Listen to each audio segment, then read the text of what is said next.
खूप वर्षापूर्वीची गोष्ट आहे। एका शेतकऱ्याला भुईमुगाचं पीक घ्यायचं होतं।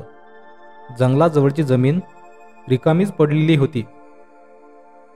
शेतकऱ्यानं जमीन नांगरली, बी पेरलं आणि पिकाची वाट पाहू लागला। दूर उभे राहून एक अस्वल रोज त्याच्याकडे पाहत असे। एक दिवस अस्वल त्याच्याजवळ आलं आणि त्याला धमकी देऊन म्हणालं, ए शेतकऱ्या, मी तुला खाऊन टाकेल। शेतकरी तर भीतीने कापायलाच लागला। मग धीर करून तो म्हणाला, अस्वल दादा, मला खाऊ नकोस रे। एकदा भुईमुगाच्या शेंगाचं पीक आलं ना की आपण दोघे ते अर्ध अर्ध वाटून घेऊया। मुळाकडचा भाग मी घेईल आणि जमिनीवरचा भाग तू घे। अस्वलाला शेतकऱ्याचं म्हणणं पसंत पडलं। शेतकऱ्याने शेतात खूप कष्ट केले।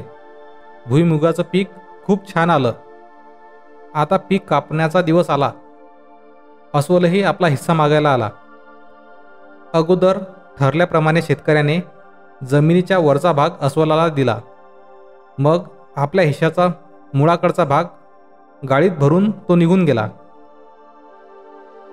अस्वल जोरात ओरडला, थांब रे, मला मुळाकडचा भाग चाखून बघायचा आहे।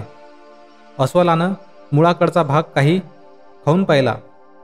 रागाने तो जोरातच ओरडला, तू मला फसवलं आहेस। मुळाच्या बाजूला छान चव आहे, फांद्या आणि पानांना काहीच चव नाही। आता परत कधीही या बाजूला येऊ नकोस।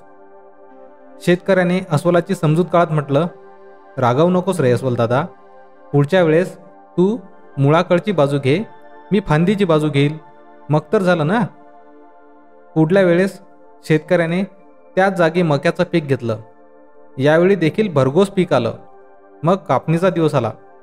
अस्वल आपला हिस्सा मागायला आलं।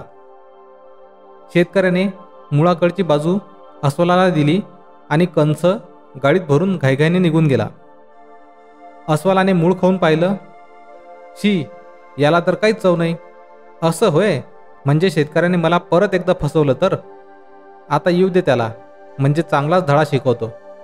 रागावून अस्वल शेतकऱ्याची वाट पाहत बसला, पण शेतकरी थोडाच परत येणार होता। मित्रांनो, कशी वाटली आजची गोष्ट? धन्यवाद।